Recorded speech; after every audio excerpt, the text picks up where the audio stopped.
Fala, meu amigo estudante, minha amiga estudante, meu querido guerreiro, minha querida guerreira do SAT, você que está se preparando para a primeira fase da prova do OAB. Eu sou o professor Ronaldo Rolim e hoje nós vamos resolver todas as questões sobre direitos políticos que já caíram na prova do OAB desde que a FGV começou lá de 2010.3 até o último exame, o 31º exame de ordem. Então vamos lá, vamos trabalhar tudo sobre a questão dos direitos políticos, artigo 14, 15, 16, a parte dos partidos políticos também no artigo 17 da Constituição Federal. Vamos lá que tem muita coisa interessante. Então põe aí na tela, direitos políticos, comigo, professor Ronaldo Rolim. Então nós vamos para a nossa primeira questão, que foi do último exame, do 31º exame de ordem. José Maria, no ano de 2016, foi eleito para exercer o seu primeiro mandato como prefeito da cidade de Delta, situada no estado Alfa.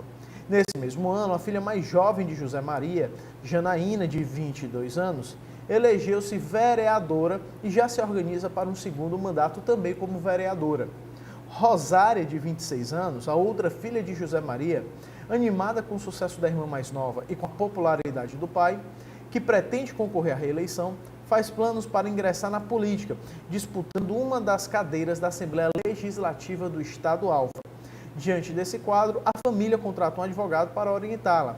Após analisar a situação, seguindo o sistema jurídico constitucional brasileiro, o advogado afirma que aqui a questão ela vai tratar sobre a inelegibilidade reflexa por parentesco, que está lá no artigo 14, parágrafo 7º. Esse talvez seja um dos parágrafos mais cobrados pelo OAB nas provas do exame de ordem. O seguinte, ele é prefeito, José Maria, a filha dele foi eleita vereadora junto com ele. Se ele for candidato à reeleição no próximo pleito eleitoral, a filha dele, a Janaína, de 22 anos, que já é vereadora, ela poderá ser candidata à reeleição sem nenhum problema. Não existe aqui a inelegibilidade dela. Por quê? Porque ela já ocupa um cargo eletivo. A Rosária, que não ocupa cargo eletivo nenhum, ela deseja se candidatar a uma cadeira da Assembleia Legislativa, ou seja, ela quer ser deputada estadual. Lembramos aqui que o parágrafo 7º ele fala da inelegibilidade por parentesco dentro do território de circunscrição do titular do mandato. Se o pai dela é prefeito, nada a impede dela se candidatar a deputada estadual. Agora, se a Rosária quisesse ser vereadora pela primeira vez, ela não poderia justamente por causa desta inelegibilidade prevista no parágrafo 7º. Sendo assim, vamos para as nossas questões. Vamos lá? A alternativa A. As filhas não poderão concorrer aos cargos almejados. Opa, poderão sim, acabamos de falar. Primeiro porque a Janaína, de 22 anos, já é vereadora e candidata à reeleição. E a Rosária, ela vai além do território de jurisdição do titular do pai dela, né, de jurisdição do pai dela. Do município, ela quer ser deputada estadual. Então, já estamos falando da abrangência estadual. Letra B. Rosária pode se candidatar ao cargo de deputada estadual. Perfeito. Mas Janaína não poderá se candidatar ao cargo de vereadora. Pode sim, ela já é vereadora. Então, ela pode ser candidata à reeleição. Letra C. As candidaturas de Janaína para reeleição ao cargo de vereadora e de Rosária para o cargo de deputada estadual não encontram obstáculo no fato de José Maria ser prefeito de Delta. Perfeito. Letra C está corretíssima. A letra C está de acordo com o artigo 14, parágrafo 7º. Vamos para a nossa segunda questão. Só o erro da letra D. Janaína pode se candidatar ao cargo de vereadora, mas sua irmã Rosária não poderá se candidatar ao cargo de deputada estadual. Pode sim, já vimos a respeito disso. Segunda questão. Do 26º exame de ordem. Juliano, governador do estado X, casa-se com Mariana, deputada federal eleita pelo estado Y, dois estados diferentes, a qual já possuía uma filha chamada Letícia, advinda de outro relacionamento pretérito. Na vigência do vínculo conjugal, enquanto Juliano e Mariana estão no exercício de seus mandatos, Letícia manifesta interesse em também ingressar na vida política, candidatando-se, faltou o início aqui, candidatando-se ao cargo de deputada estadual, cujas eleições estão marcadas para o mesmo ano em que completa 23 anos de idade. Já sabemos que a idade mínima para deputado estadual é 21 anos. Então, em relação à questão da idade, a Letícia não tem nenhum problema. O problema é o seguinte, o Juliano é casado com a mãe dela, Mariana. O Juliano é governador do estado X e a Mariana é deputada federal pelo estado Y.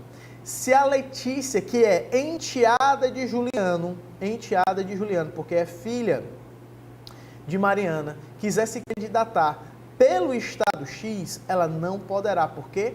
Porque ela estará inelegível por parentesco lá, de acordo, mais uma vez, com o artigo 14, parágrafo 7º. Não interessa se o parentesco é por consanguineidade ou por afinidade, já que ela, uma vez enteada de Juliano, ela não pode ser candidata a deputada estadual pelo estado X. Mas se ela for deputada estadual pelo estado Y, pode, não tem nenhum problema, porque a mãe dela é deputada federal pelo estado Y. A mãe dela não é governadora, então ela não entra nesta inelegibilidade. Vamos então para as alternativas. A partir das informações fornecidas e com base no texto constitucional, assinale a afirmativa correta. Vamos aqui. Letra A. Letícia preenche a idade mínima para concorrer ao cargo de deputado estadual. Perfeito. Mas não poderá concorrer no estado X por expressa vedação constitucional enquanto durar o mandato de Juliano. Perfeito. Exatamente o que nós falamos. Uma vez que ela é enteada dele, ela é parente por afinidade. Então ela não pode se candidatar no estado X, ou ela poderia ser candidata no estado Y. Então letra A já é a nossa resposta correta. Vamos ver o erro da letra B. Uma vez que Letícia está ligada a Juliano, seu padrasto, por laços de mera afinidade, e não existe vedação constitucional? Claro que não. A vedação constitucional, ela permanece. Letra C. Letícia não poderá concorrer por não ter atingido a idade mínima? Falso. E letra D. Letícia não poderá concorrer nos estados X e Y. Opa, não. No estado X ela não pode. Mas no Y ela poderia sim. Então perceba que apenas a alternativa A, ela é a correta. Vamos para a próxima questão. Numerosos partidos políticos de oposição ao governo federal iniciaram tratativas a fim de se fundirem, criando um novo partido, o Partido Delta. Olha só, fusão de partidos políticos, um novo partido. Almejam com isso criar uma força política de maior relevância no contexto nacional. Preocupados com a repercussão da iniciativa no âmbito das políticas regionais e percebendo que as tratativas políticas estão avançadas, alguns deputados federais buscam argumentos jurídico-constitucionais que impeçam a criação desse novo partido. É claro que os adversários não vão gostar. Em reunião, concluem que, embora o quadro jurídico-constitucional brasileiro não vede a fusão de partidos políticos, estes, como pessoas jurídicas de direito público, somente poderão ser criados mediante lei aprovada no Congresso Nacional. Ao submeter essas conclusões a um competente advogado, este, alicerçado na Constituição da República, afirma que os deputados federais, primeira coisa, antes de irmos para as alternativas, a questão ela fala aqui que os deputados acreditam que os partidos políticos são pessoas jurídicas de direito público. Falso. Os partidos políticos são pessoas jurídicas de direito privado, são pessoas jurídicas de direito privado. E a sua criação independe de lei, só poderão ser criados mediante lei? Não. Independem de lei. Ora, se é pessoa jurídica de direito privado, basta a vontade dos seus futuros filiados, dos seus futuros associados, desde que preencha os requisitos previstos na lei, que é a lei dos partidos políticos, a lei 9.096 de 95, mas não entraremos nesse mérito. Apenas quero que vocês saibam que, de acordo com o artigo 17 da Constituição, o partido político é pessoa jurídica de direito privado e a sua criação, fusão, incorporação e extinção é livre, desde que respeitado alguns parâmetros constitucionais. Muito bem, sabendo disso, agora sim vamos para as alternativas. Letra A. Os deputados federais estão corretos quanto à possibilidade de fusão entre partidos políticos. Verdade. A fusão entre partidos políticos é de iniciativa dos próprios partidos, não tem nenhum problema. Mas estão equivocados quanto à necessidade de criação de partido por via de lei, já que no Brasil os partidos políticos possuem personalidade jurídica de direito privado. Perfeito! É exatamente o que nós falamos. Olha só, a fusão é livre, está lá no caput do artigo 17. E também fala que, sendo pessoa jurídica de direito privado, não precisa de lei para serem criados. Já imaginou lei criando partido político? Então, letra A está totalmente correta. Mas qual é o erro da letra B? Porque nós, no momento da prova, quando a gente observa a letra A, a gente já fica com aquele pezinho atrás. Nossa, a letra A é a resposta correta logo de cara? Vamos analisar as outras. Os deputados federais estão equivocados quanto à possibilidade de fusão entre partidos políticos no Brasil. Opa, não, estão equivocados coisa nenhuma, a gente já viu. A fusão é livre. Letra C, estão equivocados, pois a Constituição da República não só proibiu a fusão entre partidos, proibiu coisa nenhuma. E letra D, estão corretos, pois a Constituição da República, ao exigir que a criação ou a fusão de partidos políticos se dê pela via legislativa, não precisa de lei para criar ou fundir partido político entre si, né? A fusão de partidos políticos. Perceba, então, que apenas a letra A é correta. Vamos para a próxima, do 23º exame de ordem, olha só. João, rico comerciante, é eleito vereador do município X pelo Partido Alfa. Contudo, passado 10 dias após sua diplomação, o partido político Pi, adversário de Alfa, ajuiza ação de impugnação de mandato eletivo perante a Justiça Eleitoral, requerendo a anulação da diplomação de João. Ação de impugnação de mandato eletivo. Onde é que nós vamos encontrar isso? Mais uma vez no artigo 14, só que agora nos parágrafos 10 e 11. Parágrafos 10 e 11. A chamada AIME, ação de impugnação de mandato eletivo. Mas vamos lá. Alegou o referido partido político ter havido abuso do poder econômico por parte de João na eleição em que logrou ser eleito, anexando inclusive provas que considerou irrefutáveis. João, sentindo-se injustiçado, já que em momento algum no decorrer da campanha ou mesmo após a divulgação do resultado teve conhecimento desses fatos, busca aconselhamento com o advogado acerca da juridicidade do ajuizamento de tal ação. Com base no caso narrado, assinale a opção que apresenta a orientação dada pelo advogado. Olha só, no parágrafo 10, ele fala que a ação de impugnação de mandato eletivo tem um prazo. O prazo é de até 15 dias após a diplomação.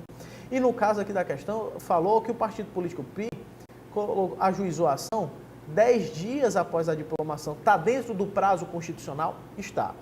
E o parágrafo 11 do mesmo artigo 14 vai dizer que correrá em segredo de justiça.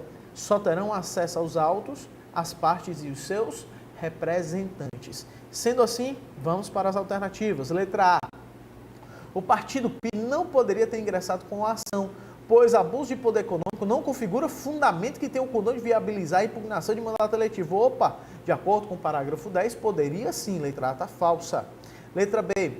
O partido Pi respeitou os requisitos impostos pela Constituição de 88, tanto no que se refere ao fundamento, abuso do poder econômico, perfeito, para o ajuizamento da ação, como também em relação à sua tempestividade. Exatamente, está dentro dos 15 dias.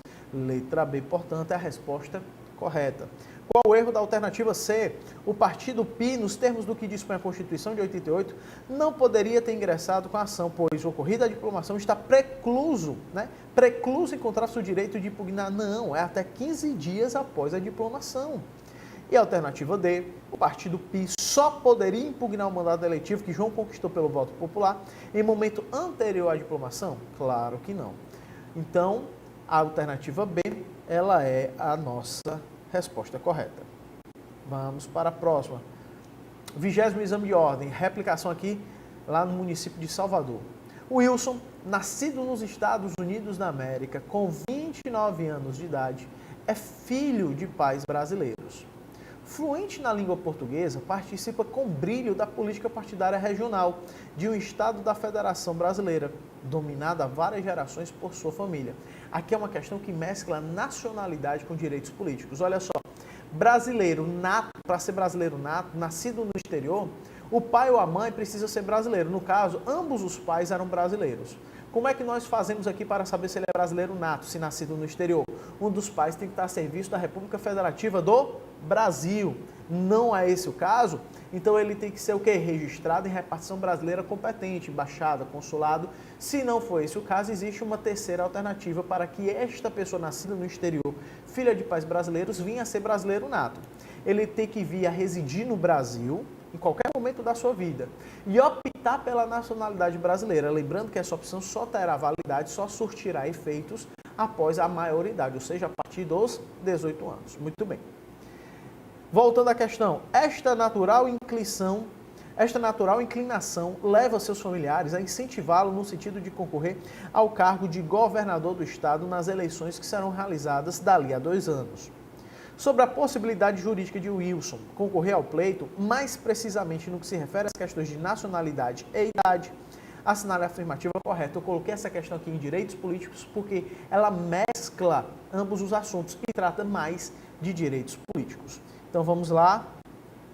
Letra A, Wilson já terá completado na data da eleição a idade exigível para o exercício do cargo pleiteado, mas somente poderá concorrer caso adquira a nacionalidade brasileira. Olha só o que fala a letra A. Para ser governador, qual é a idade mínima? Está lá no artigo 14, parágrafo 3º, inciso 6. 30 anos. Ora, ele tem 29 anos hoje, daqui a 2 anos serão as eleições para governador. Então, 29 mais 2 anos, ele terá 31 anos, sem nenhum problema, ele terá 31 anos. Então, ele terá a idade mínima? Terá. Só que a questão não falou da nacionalidade dele, se ele é naturalizado, se ele é brasileiro nato, não falou disso. E aí a questão na letra A fala o seguinte, ó, mas somente poderá concorrer caso adquira a nacionalidade brasileira. Perfeito.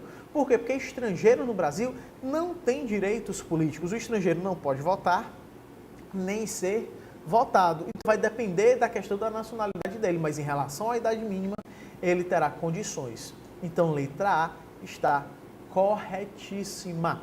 Olha a letra B. Wilson poderá concorrer, pois não apenas contemplará o requisito da idade, perfeito, como pelo simples fato de ser filho de brasileiros, possui automaticamente a nacionalidade de brasileiro nato. Opa, automaticamente não. Nós temos que encontrar uma daquelas 3 situações, lembre-se, juiz solis e juiz sanguíneos, ou juiz sanguíneos, como alguns gostam de chamar, tá certo? Aqueles 3 requisitos que eu comentei no início da questão. Letra C, o Wilson não estará apto a concorrer nesta próxima eleição para o cargo apontado, pois, mesmo que adquira a nacionalidade brasileira, não possuirá a idade mínima, possuirá sim, ele já terá 31 anos. E letra D, o Wilson não poderá concorrer, pois, embora a idade não seja um problema, poderá no máximo adquirir o status de brasileiro naturalizado, no máximo não. Então a letra D está falsa, portanto, somente a letra A. Vamos para a próxima. 6ª questão, André. Jovem de 25 anos é vereador pelo município M, do estado E. Portanto, com domicílio eleitoral nesse estado. Perfeito. Suas perspectivas políticas se alteram quando, ao liderar um grande movimento de combate à corrupção, o seu nome ganha notoriedade em âmbito nacional. A partir de então, passa a receber inúmeras propostas para concorrer a diversos cargos eletivos, advindas inclusive de outros estados da federação, a exemplo do estado X. Nessas condições, seduzido pelas propostas, analisa algumas possibilidades. De acordo com a Constituição Federal, assinale a opção que indica o cargo eletivo ao qual André poderá concorrer. Perceba aqui o seguinte, ele tem 25 anos.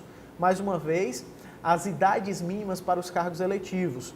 É o que nós chamamos do telefone da sua aprovação na OAB. 3530, 21, 18. Ele tem 25, então ele não pode concorrer aos cargos de presidente, vice-presidente e de senador, porque são cargos cuja idade mínima é 35 anos. Mais uma vez, artigo 14, parágrafo 3º, inciso 6 da Constituição Federal.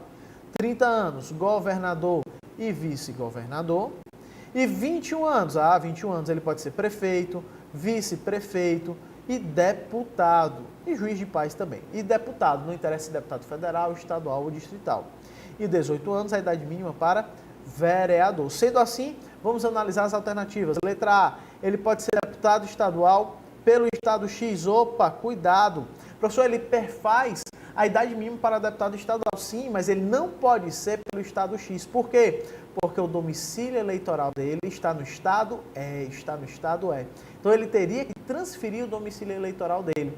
O professor quer dizer, então, que para ser deputado estadual de um respectivo estado da federação, o meu domicílio eleitoral tem que ser também naquele estado? Perfeito. Exatamente isso. Eu não posso ter o domicílio eleitoral no estado do Rio de Janeiro e concorrer a deputado federal pelo estado do Rio Grande do Sul.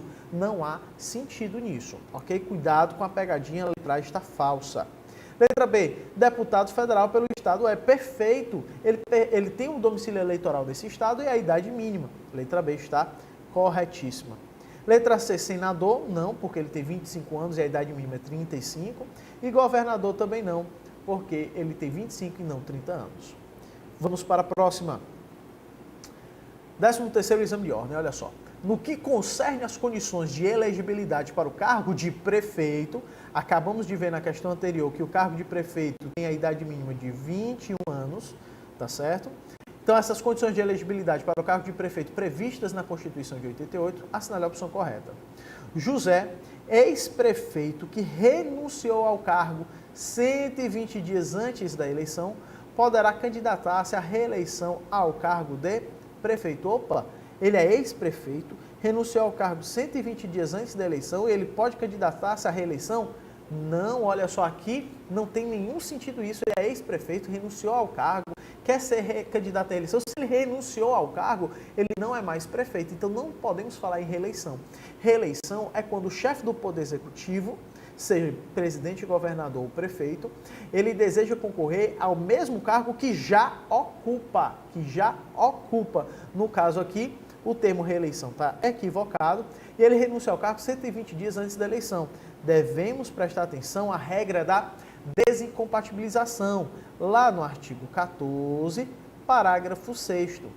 Se ele quisesse candidatar-se a outro cargo, a regra é que ele renunciasse em até 6 meses antes da eleição e não 120 dias. Perceba como a letra A está confusa, ela mistura os prazos, ela tenta lhe confundir com os termos técnicos, está totalmente equivocada. Letra B, João, brasileiro, solteiro, 22 anos, poderá candidatar-se pela primeira vez ao cargo de prefeito sem nenhum problema. Ele tem 22 anos, tem a nacionalidade brasileira, ele pode ser prefeito pela primeira vez? Pode, lembrando que o domicílio eleitoral tem que ser naquele respectivo município. Não sei nem porque colocaram que o João é solteiro, tem nem sentido aqui na questão. Letra B, mais uma vez, a resposta correta. Olha a letra C, Marcos, brasileiro, 35 anos e analfabeto, poderá candidatar-se? Não. Lembre-se, o analfabeto ele pode votar, o voto é facultativo analfabeto, mas ele é inelegível. Está lá no artigo 14, parágrafo 4º, o analfabeto pode votar, mas não pode ser votado. Letra D, Luiz, capitão do Exército com 5 anos de serviço, mas que não pretende nem irá afastar-se das suas atividades militares, poderá candidatar-se ao cargo de prefeito? Não. De acordo com o artigo 14, parágrafo 8º, inciso 1, já que ele conta com menos de 10 anos de serviço, ele deve afastar-se das suas atividades. Então está totalmente equivocada a letra D e a resposta B de bola é a correta. Vamos para a próxima. Apesar da existência de vários partidos políticos por força de questões regionais, conjunturais e do vínculo da fidelidade partidária, é comum a cada ano o surgimento de novas agremiações no cenário nacional. Quanto ao funcionamento dos partidos políticos, à luz das normas constitucionais, assinale a afirmativa correta. E aqui é o famoso artigo 17 da Constituição Federal. Vamos lá, letra A. Eles podem receber recursos financeiros de governo estrangeiro? Não. O inciso 3 desse artigo 17 proíbe. É proibido ele receber recursos de entidades, organismos ou estados estrangeiros, ou mesmo de subordinar-se a estes. Cuidado, letra A está falsa. B. Devem prestar as contas partidárias perante Conselho Especial? Não. Devem prestar suas contas perante a Justiça Eleitoral. C. Podem ter caráter regional? Não. Está logo no inciso 1 do artigo 17. O partido político no Brasil deve ter caráter nacional. Não significa que ele deve estar presente em todos os estados, não é isso. Mas significa que ele deve estar representando aqui o interesse da nação e não de certas regiões do país. E letra D, tem acesso gratuito ao rádio e à televisão nos limites legais. Perfeito, é o parágrafo 2º do artigo 17. Realmente, se tiver inscrito registrar seu estatuto no TSE, ele pode ter sim esse acesso gratuito ao rádio e à televisão. Letra D, portanto, é a nossa resposta correta. Perceba aqui que foi a literalidade do texto constitucional. Olhe como é importante a leitura do artigo 17. Vamos em frente. Nona questão do nono exame de ordem.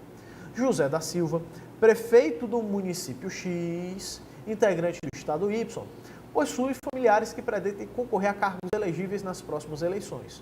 Sobre essa situação, assinale a alternativa correta. A essa altura, você já está craque e familiarizado com o artigo 14, parágrafo 7º, que fala o seguinte: parentes, o cônjuge e o parentes, por consanguinidade ou por afinidade, inclusive por adoção, do prefeito, né, parentes até 2º grau desse prefeito, não podem concorrer dentro desse município no qual ele é o chefe do Poder Executivo. Então, eu tenho os parentes de 2º grau que desejam ser candidatos a vereador nas próximas eleições, não poderão ser. a não ser que já fossem titular do cargo eletivo de vereador e candidato à reeleição. Lembre-se da inelegibilidade por parentesco, muito cobrada. Então vamos lá. Letra A. José da Silva Júnior, filho de José da Silva, que terá 18 anos completos na época da eleição, poderá se candidatar ao cargo de deputado estadual de Y, do estado Y. Perfeito. Desde que José da Silva tenha se desincompatibilizado 6 meses antes do pleito? Não. Perceba o seguinte, o filho dele deseja ser deputado estadual, o pai é prefeito. Deputado estadual, a abrangência territorial é diferente. Então, estamos falando do estado, ele pode se candidatar, só que tem um detalhe. Na vida prática, ele não poderá, porque para ser deputado estadual, a idade mínima é de 21 e o filho dele tem 18. Se o filho dele tivesse 21, poderia ser nenhum problema. E o pai dele não precisa se desincompatibilizar. Então, são 2 erros na alternativa A idade mínima para deputado estadual e a desnecessidade de desincompatibilização nesse caso. Letra B. Maria da Silva, esposa de José da Silva, vereadora do município X, só poderá concorrer novamente ao cargo de vereadora se José da Silva se desincompatibilizar 6 meses antes do pleito. Não, ela já é vereadora. Ela já é vereadora, então ela pode ser candidata à reeleição no mesmo município? Pode, sem nenhum problema, não precisa se desincompatibilizar coisa nenhuma. Lembrando aqui também da súmula vinculante número 18, que fala que o divórcio no curso do mandato não afasta essa inelegibilidade por parentesco. Fique atento à súmula vinculante número 18. Letra C. José da Silva poderá concorrer ao cargo de governador do estado Z, não sendo necessário que renuncie ao mandato até 6 meses antes do pleito. Primeira coisa, ele é o prefeito do município X, do estado Y. Então ele teria que mudar o domicílio eleitoral dele, desse município do estado Y, para o estado Z. E segunda coisa, ele teria que renunciar ao mandato até 6 meses antes do pleito, ou seja, é necessária aqui a desincompatibilização que está no artigo 14, parágrafo 6º. Então são 2 erros, o Estado, que o domicílio eleitoral é diverso, e ele fala que não é necessária a renúncia, é sim necessária. Letra D, Pedro Costa, sobrinho de José da Silva, lembrando que o sobrinho aqui é parente de 3º grau, né, parente colateral de 3º grau, sobrinho de José da Silva poderá concorrer ao cargo de vereador do município X, mesmo que José da Silva não tenha se desincompatibilizado 6 meses antes do pleito. Perfeito. Por quê? Porque a inelegibilidade por parentesco é até os parentes de 2º grau. Sobrinho já é parente de 3º grau. Tá certo? Você tem que saber até um pouquinho de direito civil aqui. Então, letra D, na 9ª questão, é a resposta correta. Interessante essa questão, muito interessante. Vamos para a próxima, 10ª questão. A respeito dos direitos políticos, assinale a alternativa correta. Letra A. O cancelamento de naturalização por decisão do Ministério da Justiça. Opa! Por decisão do Ministério da Justiça? Cancelamento de naturalização é por sentença judicial transitada em julgado. E lembre-se, em virtude de atividade nociva ao interesse nacional. Não é por decisão do Ministério da Justiça. Aqui não é nem uma questão de direitos políticos, é uma questão mais de nacionalidade nessa alternativa A. Onde é que está isso, professor? Artigo 12, parágrafo 4º, inciso 1. E vamos lá, o cancelamento da naturalização é caso de perda de direitos políticos. Realmente, o cancelamento da naturalização é em caso de perda, sem nenhum problema. O problema é aqui, ó, por decisão do Ministério da Justiça. Então, além do artigo 12, parágrafo 4º, inciso 1, você pode encontrar a resposta também no artigo 15, que fala de perda ou suspensão, no inciso 1 desse mesmo artigo 15. Não é por decisão do Ministério da Justiça, e sim por sentença judicial transitada em julgado. Letra B. A condenação criminal transitada em julgado, enquanto durarem seus efeitos, é caso de cassação de direitos políticos. Cuidado, cassação de direitos políticos é vedada em qualquer hipótese no Brasil. O caput do artigo 15 veda essa cassação de direitos políticos. Ah, professor, mas eu já ouvi falar em cassação de mandato. Sim, cassação de mandato é possível, desde que assegurado contraditório e ampla defesa. Agora, a cassação de direitos políticos, não. O que é isso? É a retirada arbitrária, totalitária, sem direito ao contraditório e ampla defesa de um adversário político. Isso no Brasil não é possível desde a Constituição de 88, ok? Letra C. A improbidade administrativa é caso de suspensão de direitos políticos. Perfeito. Onde é que está isso? No mesmo artigo 15, só que agora é o último inciso, o inciso 5. E letra D, a incapacidade civil relativa é caso de perda de direitos políticos? Não. Incapacidade civil relativa à pessoa que tem 16 e 17 anos. Ora, ela pode votar se quiser, o voto é facultativo, o alistamento eleitoral também. Então ela não tem nem perda nem suspensão, coisa nenhuma. O que o inciso 2 do artigo 15 fala é a incapacidade civil absoluta e não é caso de perda, é hipótese de suspensão, porque um dia a pessoa vai completar 16 anos. Então, nessa questão aqui, a alternativa C é a correta. Vamos para a próxima. D.